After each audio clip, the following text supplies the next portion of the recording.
Hello, and welcome to Aderaba, Jewish Studies on the Contrary, a podcast about all things Jewish studies. I'm Rafe, and I'm here with my co-host, Gilah Kletenik. In today's episode, we are going to take on the question, what's wrong with the West? Whenever we say West, it's in quotation marks.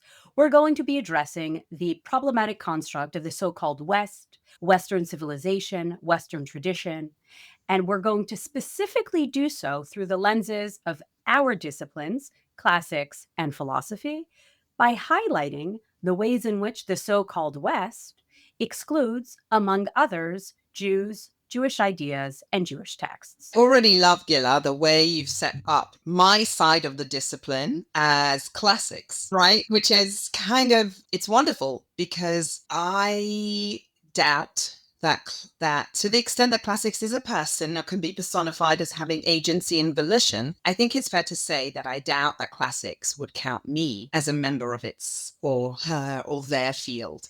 If we're going to personify, let's make them gender neutral. And that's kind of exactly the point, right? That's one of the things we're going to be talking about. So why don't we just jump in? Rafe, why are you not legible to classics? So classics, right, is this very weird term that is not value neutral. And it's tend to use to refer to the study of ancient sources and histories in Greek and Latin, often centering on the periods like for the 5th, 4th century BC, sort of the Athenian golden age in Greece. So you've sort of got your plays, your Greek drama, your Athenian drama, you've got your Aristotle, right? Like that's the heyday. And then Rome is sort of the stuff in the Roman Republic. Maybe we go to the Roman Empire at the turn of the millennium and onward, right? And so that's properly classics. And maybe only relatively in the past few years do you have an increasing prevalence of criticism about the idea that this is classic, that this study of Greece and Rome or Greek and Latin should be, first of all, if that's a coherent field, at least two different empires are coherently studied together, that you can't have one without the other. Secondly, that it should be called classics. Thirdly, that it should be a kind of a separate department in the university. And fourthly, and this is where it's going to get actually into sort of your more modern period, Gilah. Fourthly, that it's somehow the ancestral foundation or heritage of, and here we get into the West, European American civilization, a similar word that's just as problematic as the West, that somehow it's our, and the our here is a very narrow our, but it's our antecedent, our ancestral tradition. And so there's this very complicated history that of course has a lot to do with the way Greece and Rome were constantly appropriated in the, during the Renaissance, of course, right, when it was rediscovered, like the rediscovery of classical culture. Right. And also movements, intellectual movements, because that's what we'll be talking about. So when you say our, I mean, I guess the shorthand way to say it would be white Christian Europe. White, gentlemen in universities or sort of the upper aristocratic echelons it was considered part of your gentlemanly education to know the classics and to some degree perhaps gentle women's education, also called ladies' education, to a lesser extent, right, to know Greek and Latin. That was a class marker, right? The classics is extremely, so it's not just Christianity, but it includes that, although it can include Christianity in the guise of secularism and liberalism in less obvious ways. Which is Christian. Correct. It just pretends also not to be. Yes, exactly. It's the kind of hidden in plain sight version. But it was also highly gendered as well, right? So it was also about education and cultural capital. So in that sense, the field of classics carries these centuries of complex Euro-American, the most latest accretion would be Euro-American colonial legacy. And to the extent that you are studying ancient empires, it tends to see the field tends to replicate the marginalizations that those empires enacted. And so the rabbis or ancient Jews tend to be sidelined, ignored, or weird kind of contrast points. Right. On the other hand, people in ancient Jewish history, in order to make themselves legible to the sort of wider intellectual world, do feel the need to study Greek or and Latin and other ancient languages. So there's a kind of unequal distribution of power here Right. that replicates so many layers of Yeah. unequal distribution of power. And before we get even a little bit more specifically to classics, I Yeah. think it's important just to flag that even as we're talking about the specific discipline of classics, the Renaissance and the interest, right, in a so-called mythologized classic antiquity associated with Greco-Roman culture pervades the disciplines, right? It pervade we'll encounter it in art history, we'll encounter it in political science and government, we'll encounter it in philosophy, we'll encounter it in literature, etc. So in a sense, it's not just specific to classics, and some of the issues we're going to be talking about pervade what I would call Yeah, disciplines across the absolutely. humanities, right? Because So I just because want to name that, like, the stakes are not just yeah, classics, it's really about the yes, construction of the disciplines of the humanities as they still are today in yes. American universities and European universities and universities around the world modeled off of them. And in that way, classics is a department and a field, but it is in this epistemic sense, in the sense of what is knowledge, counted as almost a foundation to all these fields. So there's a reason that when you study, say, politics or political philosophy, Aristotle figures heavily, Plato figures heavily, right? And there is this sense that when you trace the genealogy of thought, you go back to the Athenian Golden Age. And that's the sort of beginning.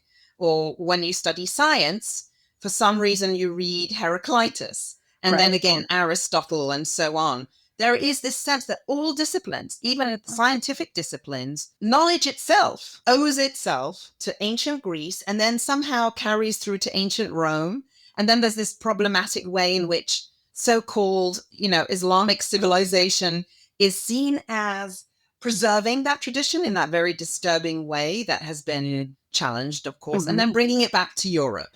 Right. So there's this problematic genealogy that puts classics as the foundation almost to the university, the enterprise of, Right. of knowledge. And nowadays, we're also seeing it take on explicitly political Yeah, inflection, although it's always been political. So, for example, when Trump decries modern architecture, right, yeah, and wants only classical architecture, right. or this interest in part of the resistance to, let's say, critical race theory, gender studies, trans studies, on the flip side is, well, we should be studying Western literature, we should be studying Western thought, right? So, the way of addressing what we view as critical ways of uplifting marginalized voices and cultures and ways of seeing and being, the resistance to that is always, well, let's go back to the Yeah, ancient Rome and yes, ancient Greece. So the yes. stakes today are very high, and I would say politically inflected in an unprecedented way in recent years, right? Yeah, And it's always been subtly yes. beneath the line and always in the way that the so-called West has Mhm. constructed itself, but really Right. taking on significance today. And let me say the classics is reckoning with this. There are scholars who are calling, like, say, Dan Peralta at Princeton, who's called for essentially a kind of abolitionist approach, burning down the field, and other scholars. And the way the reckoning is happening is, I would say, at least twofold. The first is to point out that there's so many thoughts here, and let me just choose a couple, that the ways that people use so-called classics or Greek and Roman history and literatures to as this basis of West, all that is white, all that is masculine, all that is traditionalist, all that is upper class or whatever, pure, is mistaken in the sense that, many Roman emperors were African. So there's a way that a Right. It's lot of already what you're trying to say is it's already historically inaccurate before we correct. even get into the kind of politics it's trying to Yes. do. And so what I'm saying, what scholars are doing is trying to recover and make more visible, in a certain sense, the heterogeneity, the color of antiquity to bring, and sometimes that's really literal. It's reminding people, even though we've known this for a long time, that one of the things that the Renaissance discovery of, say, Roman art and architecture, and this goes to Trump, involved the literal bleaching of Yeah. the color, the pigments that these buildings and sculptures once had. It literally involved whitening what were polychromatic, gaudy, sort of fabulous color schemes. And so it's bringing back that color, but also figuratively in terms of the multiracial aspect. And Right. sometimes it involves also, so there's that kind of like, oh, it's okay. Antiquity was actually diverse, but it also involves telling the dark, violent histories of, and again, in Padilla Peralta's words, he uses the term borrowed from post-colonial scholarship, which is not just genocide, but epistemicide. The ways Right. that Romans, for instance, not didn't just destroy peoples in the kind of spreading empire, but destroyed folkways, knowledge traditions, right? So there's that project says we need to be more inclusive about the past. Sometimes it even goes so far as to say we need to study other languages, but not too Oh far. my God. Really? No. Study other languages? No. Honestly, if you try to propose to a more traditionalist classics program that maybe instead of Greek and Latin, you might accept one or another different language, you will run into some opposition, generally speaking. Different languages like what? Why don't you name Aramaic, Hebrew, Arabic, or, or Pahlavi, right? Sanskrit, right? Other languages of antiquity. And one of the fascinating things is that often people in classics talk about ancient history, and there's this almost colonizing way that for them, ancient history is the history of Rome and Greece. And it's astonishing. Like for them, it's as if ancient history doesn't happen elsewhere. It's as if that term does only that work. And so these people are both trying to show the diversity within these Roman and Greek imperial, swaths of territory, which after all kind of touched on India, right? If you think about the Alexander the Great, right? Right. It's like Going basically more than half the world. yes. And the Roman Empire too, right? So, but then there's another aspect to it that I think is really important, which is surprise, surprise. There's a certain dominant demographic in the field of classics that privileges men, white men of certain kind of cultural capital. And there's actually an attempt to try to diversify the field of scholars, not just scholarship. So that's the other side of it. Now, weirdly, Jewish studies or ancient Jewish history, I don't really see what I'm observing, and I could be wrong. I've observed, ever since Saul Lieberman kind of wrote the book How Much Greek in Roman Palestine, which is essentially ancient Jewish history and Talmud straining to make themselves legible to classicists, Right. because wherein lies the cultural capital. Right. And so let's just explain that for a moment. That's considered kind of like a groundbreaking work in the field of Talmud study and rabbinic, right? And Saul Lieberman is coming along and trying to say, well, wait a second, the Mishnah and Rabbinic literature, these are being written in Roman Palestine. Let's talk about that and let's make this legible. The idea is basically take us seriously as being part of so-called classics. Take Jewish texts and ideas as being part, because they were part of the Roman Empire. Right. And so so that's happening. And yet you're saying nobody cares. Except only in Jewish studies is that being registered. Right. So you had to study Greek. But did anybody doing classics who isn't doing rabbinics have to study Hebrew and Aramaic? Only the Christian gentles. Oh, yes. Okay. And I hope we'll take that up a little bit later, the problematic ways in which, like, Bible specifically, how all of this is inflected specifically through a Christian lens in the field of Bible. But let's talk for a minute. It reminds me of, I got in an argument. Should I share kind of a dispute I once got with a colleague? I would love that. Maybe anonymize it. Anonymize it. Basically. I don't recognize myself. Yeah. Basically, I'm not going to say when or where this happened, but I was in conversation with a colleague who worked in a classics department who basically said, I don't do Jewish studies because nothing in Jewish studies is in Greek. And I was kind of enraged. And I was like, have you heard of Josephus? Have you heard of Philo? Have you heard of Maccabees? Have you heard of the New Testament? Like, I was just kind of, and it was a little bit galling to me. Yeah. And I think the other people in the room didn't quite even get what was happening. That Mm, I think they misunderstood, didn't get why the stakes for me seem so high. To try mm, to explain to this person why, in fact, Jewish studies should fall under the umbrella, although I don't like classics, but at least in that context, right, should be deemed legitimate enough because there are plenty of Jewish texts written in Greek. right. Yeah. No, there's definitely this sort of balance of power that is incommensurate. And I guess what I've noticed is, say folks who get it and are really activist in trying to decolonize classics. What I'm finding is they, maybe because they don't feel comfortable looking at Jewish sources in Hebrew and Aramaic, which fair enough, but they'll tend to kind of move from, they'll sort of do that same thing of going Greece, Rome, Christianity, Rome, the Christian Empire, Middle Ages. And so there's this constant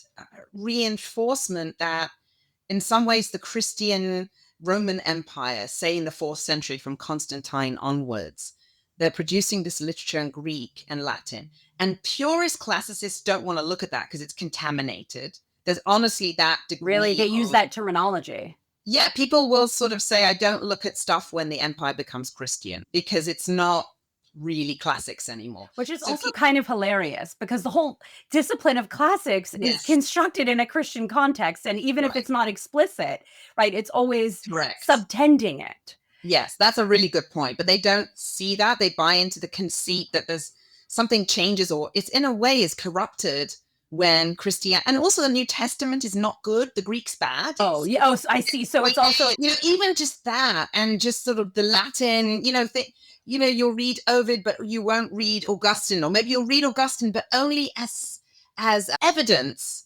for some lineage of the classical right. And tradition. So Augustine, let's be clear, was in North Africa. yes, but it's not read as exactly. Augustine of Hippo, like he's writing in North Africa. He does travel, but he's But there is this canon that is, there's very much a canon, and and at some point, like, there's this sense that the language itself is changed, and the models that are used to track linguistic change are themselves a little bit, they're sort of like German eugenicist philological kind of models of kind of, in a certain sense, an idea of a language. Then it's not so much that you would say that the language is degenerating, but those are the kind of conceptual models by which you measure change in a right. certain way. But the point is that I'm not seeing invitation or incorporation of this massive body of literature produced by a, let's just say, sub elite, if you want to call the rabbis that, some kind of scholastic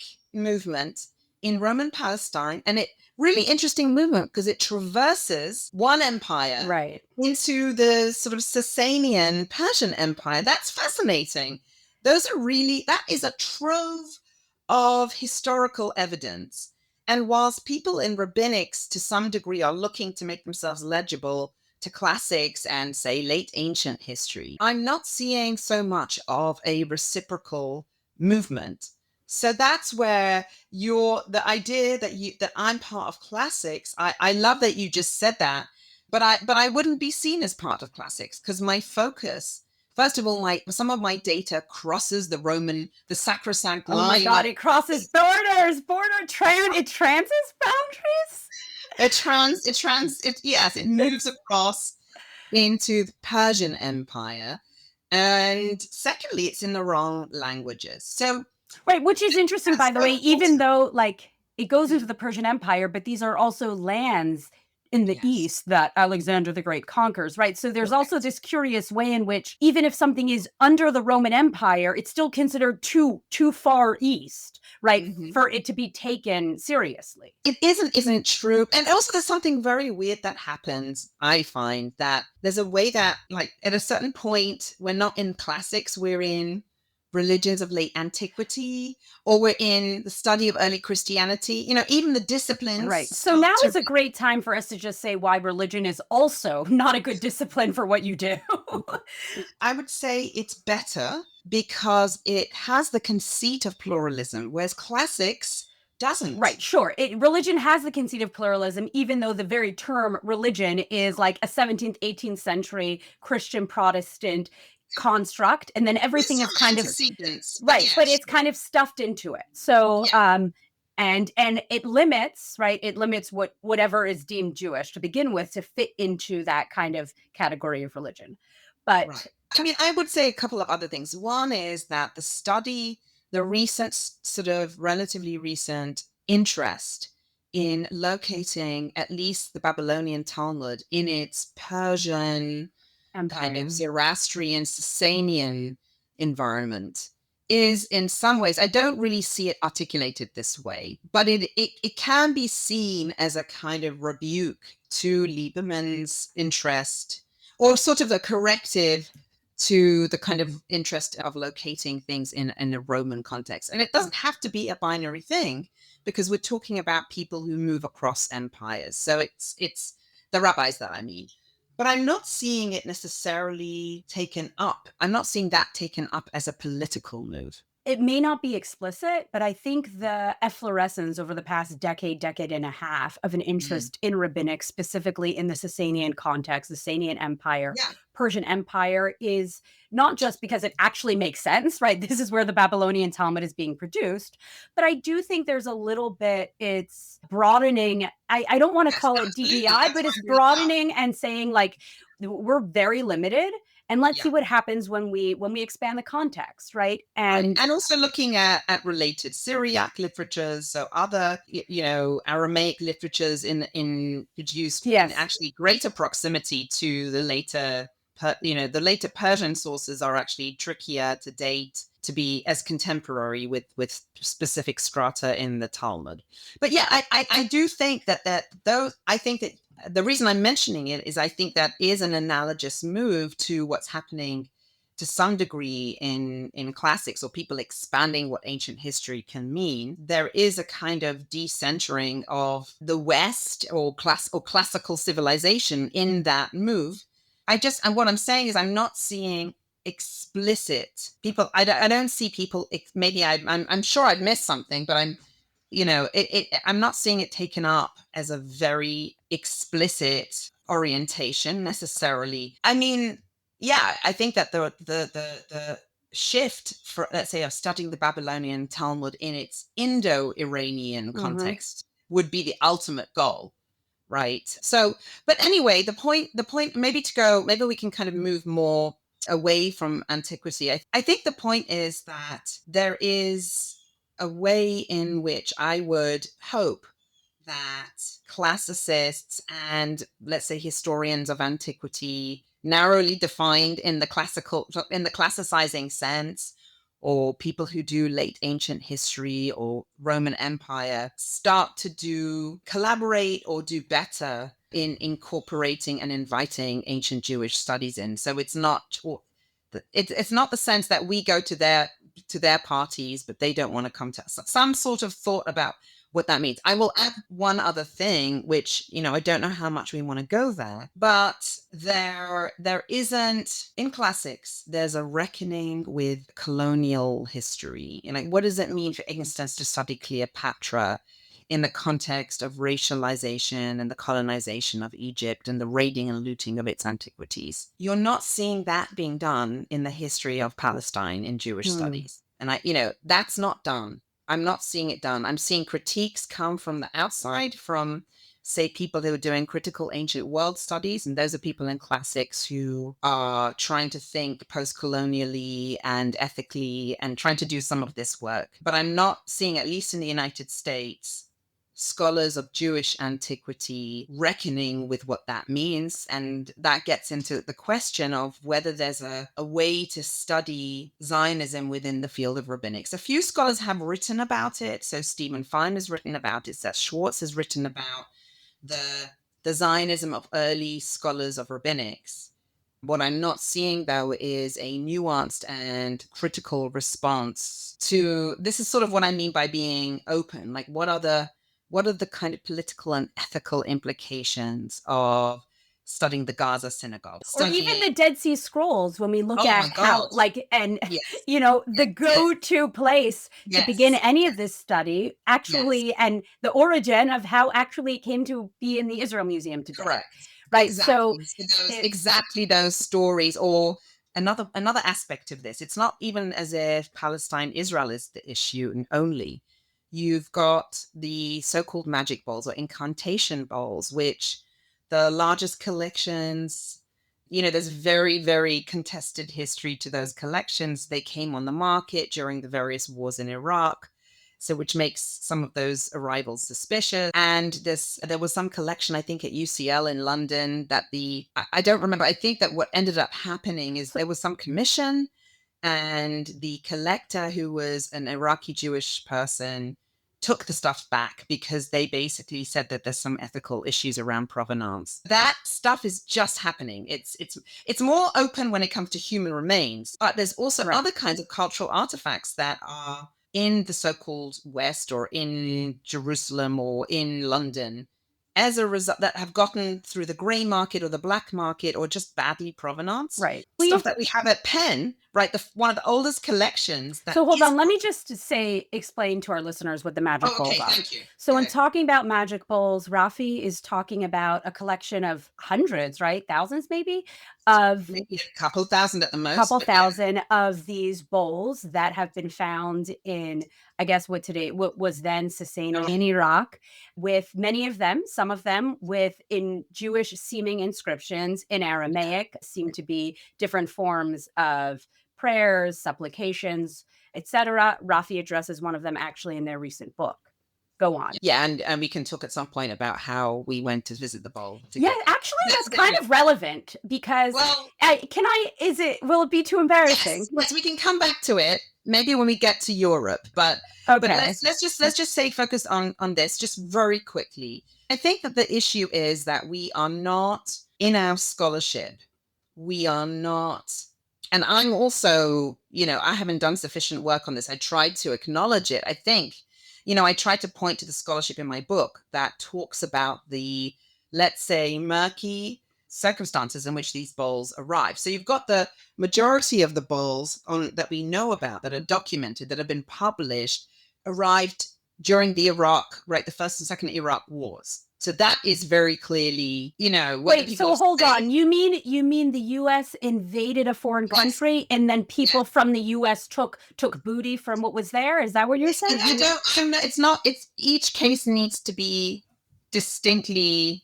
There are articles about this. I don't want to make accusations. These are not trivial things. But let's just say the market was flooded. I mean, much as we also saw with ISIS too in the destruction areas of Syria, right? So And it's a complex argument because it's sort of like, yes, there's actually a US-led invasion that's putting these artifacts in jeopardy. And then there's the kind of white savior, oh, well, it's better off here. oh So it's a yes. very, very, very vexed problem. But of course, the US is the reason these artifacts are in jeopardy has a lot to do with the invasion. So it's like an ethical And minefield. But I want to say that, okay, so we can say let's go to the most provenance collection, which was led by Penn in the late 1880s.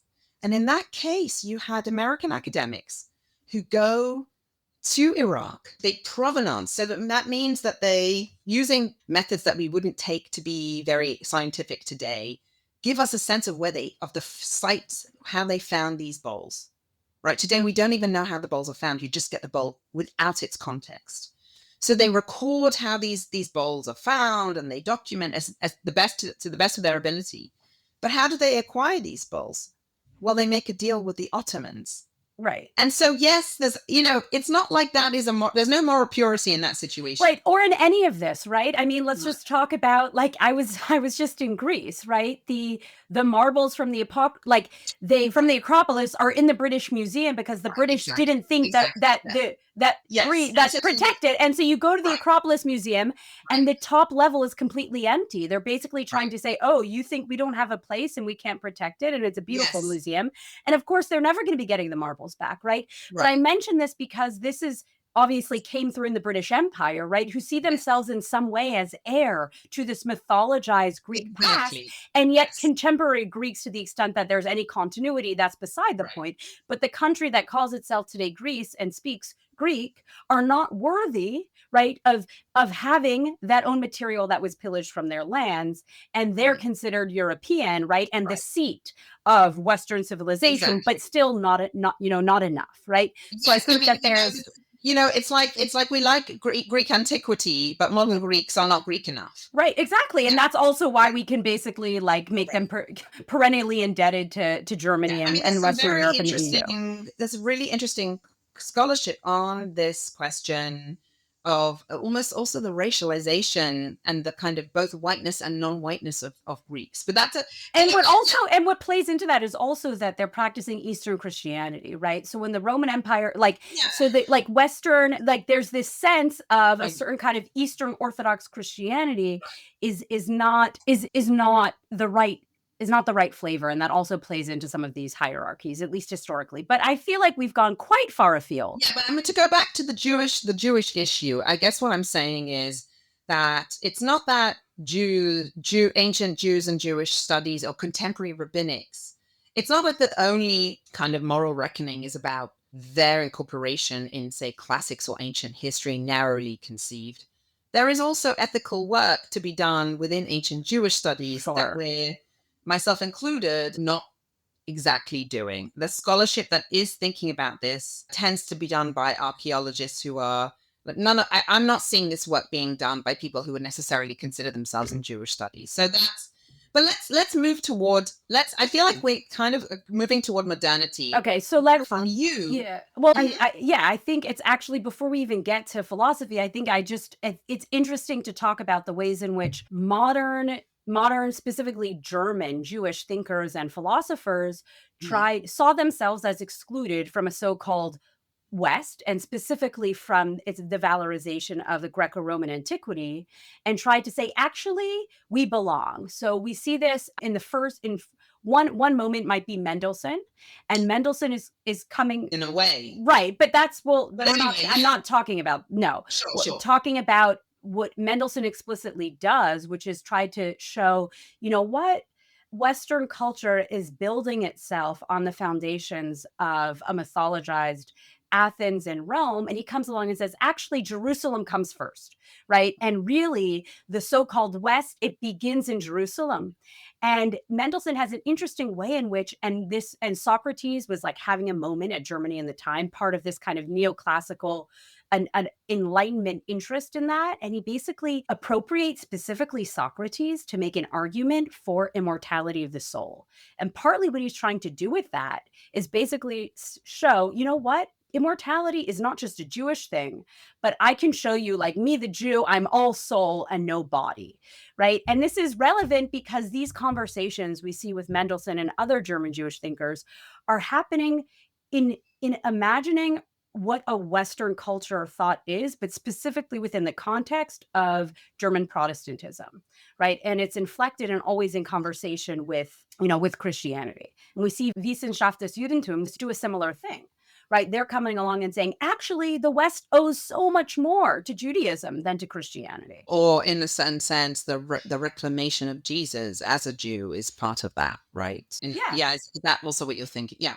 Yeah, I mean, because you'll see people like Abraham Geiger and others, and they're studying rabbinic texts, and they're saying, first of all, I mean, I just want to name, they're turning attention to these texts which are being excluded from the curriculum at universities at the time, Mhm. right? And they're coming along and in the case of Jesus, some of them are saying, well, they're either saying Jesus was a super Jew, right? Or they're saying, you know what? Jesus is like the least interesting phenomenon in Second Temple Judaism. There's so much more going on. Let's talk about that. So those are both different ways in which you see Jewish scholars at a moment where they're both fighting for emancipation and acceptance within the university, but also, politically. And part of their formula for doing that, instead of saying you've excluded us from the West, they're trying to say, well, because that's what matters, let's show you we actually belong in the West. And Mhm. I think I've noticed that with certain organizations today, right? Jewish certain institutions and think tanks have this kind of obsession with trying to claim the Western civilization or Western thought has I'm at its thinking like and there's a new high school, I think, that's sort of like the Jewish Hillsdale, right? exactly It's right. kind of like both Talmud, but it's exactly it's the Jewish version of the Christian classicism, which is a thing as well, right? And homeschoolers are actually, there's a whole homeschooling movement related It's to really, and it. Mhm. I whenever I see this material, I It's can't fascinating. I know I can't decide if I should laugh or cry, right? Laugh because I find it hilarious when the entire Western tradition, we could talk about this in a moment, is constructed on the exclusion of Jews, Yeah. right? And I get why somebody like Mendelssohn has to, he's fighting for Jewish rights. And the best way he thinks he could do that is to claim a Jewish stake in Western tradition. But why is that necessary in 2025? Right? Why is that what we're leading with right now? And yeah, Physical academy. exactly. And But then it's also, it's classical also in the sense of class. It's a Jewish prep school. yes, it's and also though, Yeah. of course, rabbinic texts are seldom part of this project, right? Because I think in my encounter, they're either Hegel they're is better for a it. Bible, because that's a Christian inflection, and also because the rabbis don't necessarily fit that project, because they're not, because these same people aren't going to be the ones who are going to be like, well, maybe Rabbi Yochanan wore a toga, right? That's not what they're trying to do. It's also this. It's also part of this whole Christian right political movement in the United States that they're trying to gain on, entry into. I do So see core languages are Hebrew, Greek, or Latin, which is the Christian gentleman. and it's right, but the Christian gentleman is learning Hebrew for Christological reasons, right? And Yes. that's and yeah. So Right. No, it's interesting because it's I'm looking at the curriculum and the pillars. It's fascinating. I mean, I find it worthy of study, right? I find Because it horrifying. yeah, I mean, I guess the question is how different is this to say recent scholarship on a Jewish canon? Right. So let's talk about that in a With moment. liberal Well, versions. I'll tell you why, because it's Is the liberal pluralistic version, is it just kind of, are we moving along a spectrum or is it entirely different? Is I it think entirely different? I mean, it's explicitly political, right? And it's political Which one? in the this Emet Academy, Yeah. Tikva. I mean, the most egregious encounter I once had was somebody gave, I had the sorry fate of listening to somebody, one of these talking heads, give an entire address about how capitalism was rooted in Hebrew sources. And I was like, that's insane. And this person was trying backwardly to show how Hebrew scripture basically endorses capitalism and a free market. When if there's anything you can say about Hebrew scripture is at least imagining a controlled economy. There's no subtlety here. And I've seen them also do it suddenly talk about abortion when actually are you not reading the halakha, what it actually says about abortion? And so it's so much this attempt to unite and be part of a Christian right here in the United States. Right. No, I see that. I guess I'm thinking though, yeah, I see that. I'm just sort of wondering though, let's say that there a difference between this and say sort of liberal pluralistic version, say Oh, a la Hartman, who the politics are different, but there's still this idea that say the term canon is doing useful work. Is that also a form of classicizing, or is that entirely different? I'm not sure. I'm I trying think to it's remind myself of the well, contents. I don't really remember, to be honest. I mean, I think But what is interesting is that is also politically inflected in more classically liberal values. And I don't mean like they're liberal democratic values, right? And so let's say they might want to talk about how disagreement and pluralism, so actually more like neoliberal inflected. And oftentimes that is also picking and choosing. I just find it, less insidious. But I think that's a fair question in terms of canon, right? What and a notion of a Jewish canon. Right. I kind of like how you went from Mendelssohn to Emet Academy. But I wanted to ask you also about the ways that Jewish scholars were responsible in some ways for, I think that you and I have spoken about this, but there's this sort of Islamophilia Oh yeah, yeah. and the kind of like embrace of Jew as fellow kind of self-orientalizing along with a kind of other Yeah, orientalizing. Do you want to tell us a little bit about how that sure. kind of comes together? I mean, it's I just want to maybe just a word about Orientalism, right? So Edward Yes. Said, in with his book in 1974, turned attention to the ways in which Western Orientalism is really about domination and empire and colonialism. And he focused primarily on British French and a little bit also American sources.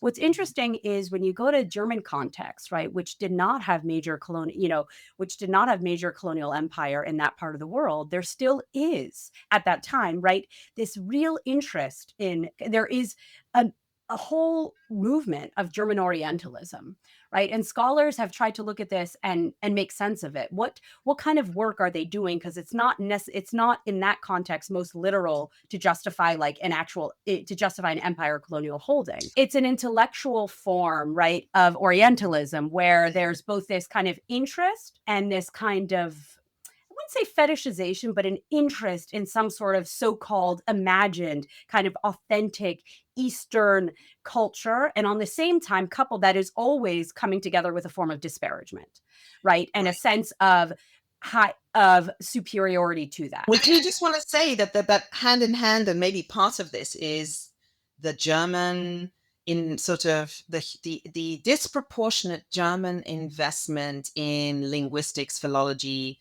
as Yes. formed by basically Sanskrit and the study of Indian languages, right? Right. And that also speaks to how at this time we see the terms Indo-European, Aryan, and Yes. Semite come to the fore, right? Right. And some of this is in the so-called claim that, German, right?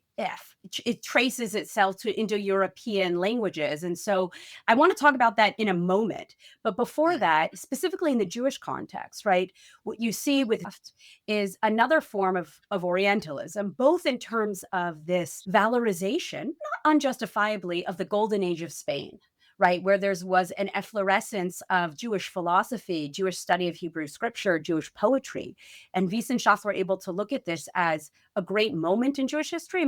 And part of that was also that this was before they were being, it was without persecution at that moment. And so people living under Christian Europe, right, these people are glorify a certain kind of Jewish life Mhm. later as well in the East under Muslim rule, which was obviously historically less violent for Jews than it was to live under Christian Europe. Right, but there's a lot of scholarship critiquing the Yes, romanticization. absolutely. But I'm just trying to say what Yes, they're no, it's doing. here. It's a Jewish form of, or, a Jewish Orientalism. And also they end Mhm. up claiming, right?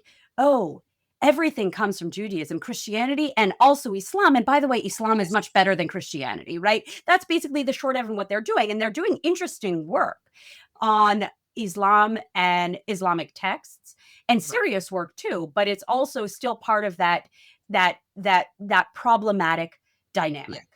And I just want to add that that's such a good point because that dynamic is classicizing in the sense that it's searching for origins and it makes Islam derivative, which is very disturb. There's this very disturbing, it's almost like a counter supersessionist move directed, like displacing Christian supersession onto. Right. So it's sort of, It's you know what I mean? it It's really but it's not just Islam. counterterms. It's actually it's Christian supersessionism too, because they're basically, not quite supersessionism, but it's turning the supersession and the That's what I Christian mean. context on its head, right? You think you took Jewish ideas and ran with it, Exactly. but actually the best things, right, that the Enlightenment has to offer, reason, Right. tolerance, Right. all of that's rooted in Jewish sources. And Right. you what's also interesting from the Jewish context is they're claiming, right? They're embracing a Jewish Oriental origin, right? In their valorization of the golden age of Spain and Jewish thinkers then. They're ceding grounds, not illegitimately, right, to the German notion that Jews were so-called Oriental. So that's an interesting dynamic. But maybe we should talk for a moment about philosophy. Go for it. I So mean, where do you mean? I thought we kind of also are talking about. Oh, right, we're going to talk about Hegel. yeah, we could I put have yeah, this let's feeling. I have a yeah. strange sensation in my chest. Is it Oh, it's Hegel that's coming up? It is the one I love to hate. So Hegel is just, I would say, I just want to say we don't have that much longer, dear listeners. So so we'll talk about Hegel for a moment and then we owe them a story about our adventure in Cannes. potentially, we'll see. We'll see. So, Identities will be. We'll see. We'll see. okay, because I think another element that really needs to be ventilated and does not get sufficient attention in the context of the 17th, 18th, and really 19th century construction of a West. This is coming in the aftermath, not just the Renaissance and the Enlightenment, but the embrace of reason and the so-called secularization, right? Turn away from religion and turn towards the secular.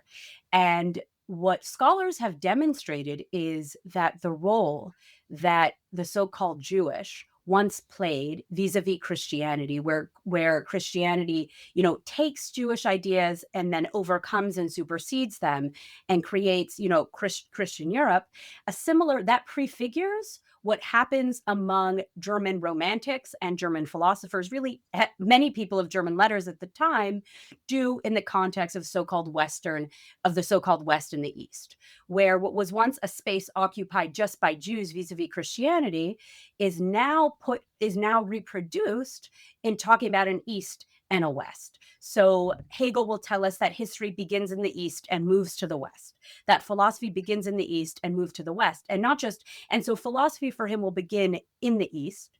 It might, it comes to Greece, but then its apex is, of course, German philosophy, right? And specifically Hegel's own philosophy. And this allows Hegel, sheer coincidence, right? And this is a supersessionism, right? What was once Christian supersession of Judaism now becomes Western supersessionism of the East. And explicitly, you see in Hegel's philosophy of history and history of philosophy, in his own project, he literally takes so-called Eastern ideas and then only, like literally, to supersede them. And the best example would be his treatment of Spinoza. So Spinoza, he tells us, is an Oriental Jew. His ideas are an echo from Eastern lands. And so Hegel programmatically criticizes and critiques Spinoza's philosophy.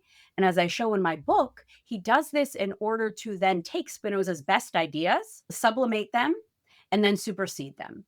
And so that's why for Hegel, to be a philosopher is to be a Spinozist. And that allows Hegel to take Spinoza's ideas, overcome them, and supersede them in the same way that he views Western culture and Western civilization as beginning in the East, taking its best ideas and moving west. And of course, this is an intellectual form of what colonialism was doing, right? It was. I'm going to put in just a sort of completely selfless plug for folks to pre-order a copy of Gilah's Oh book gosh.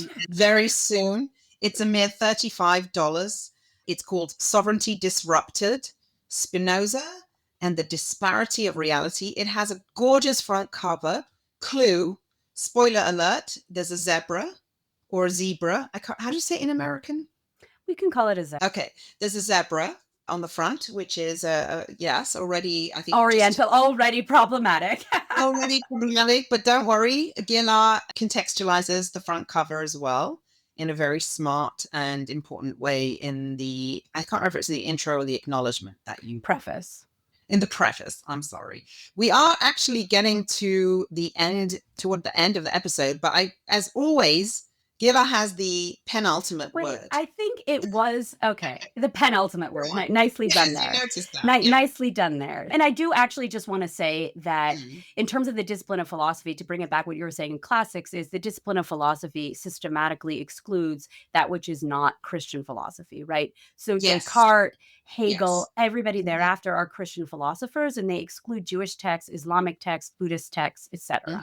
And another time we can talk about how contemporary philosophy, both analytic and continental, basically reproduces what I call Christian habits of thought. Yeah, no, we definitely need that. And at some point, you're going to, I hope, explain to me why people who do Jewish philosophy are okay with giving the subfield a different name called Jewish thought. Oh yeah, it's so telling to me. But when we can have that would be its own. Yeah, I mean, it goes back to let's take that up in another episode. But now I think what I think we need to wind down. No, but you mentioned a story, our experience in class. No, we're going to save it for another time because it's a sensitive story. There's mice. There's some kind of rodent excrement involved. So dear listeners, Gilah and I will have to talk through and figure out how to tell this story to conceal the identity of the rodent, because it's sensitive. There's some sensitive. Some of the people / creatures are still alive, and some of us still want to have access to those resources and not. I understand. I will simply say that I was once in No, a we're not telling museum. the story. Don't try to sneak the story in, you stinker. Not sneaking the No, story. it was simply to say that it was a palace celebrating all sorts of ancient artifacts. Yes. And it was Wait, striking I that the just one can't believe that you're artifact that was let's not of steal our own thunder. provenance. I'm censoring Gilah because I feel like let's give it its own space. It's a really good because it also involves you yelling at someone. Of course, that's why we want to talk Gilah, about Gilah, it. we're going to save it for next time. Fine. Next And time we until will talk then, about our holiday in the south of France. excuse me, our research trip. Sovereignty disrupted, interrupted, and the disparaging of Rafe's reality coming out at a cinema near you in October 2025. Thanks for listening to our critical, contrarian Thanks for take listening to on the Aderaba. problems of the Music West was and written what it and does to recorded by various Dali Muru and subfields the in Polyphonic Jewish Swarm. studies. I'm Rafe. If you enjoyed this And I'm episode, Gilah please make Kletenik. sure to rate the show Goodbye. and leave a comment. It really helps others find us. And be sure to check out our YouTube channel, where you can watch clips from episode recordings. And if something in today's episode got you thinking, sparked a new question, or made you want to keep the conversation going, share it with a friend. That's how ideas spread. You can also follow us on your favourite podcast platform so you never miss an episode. Until next time, thanks for being part of the conversation.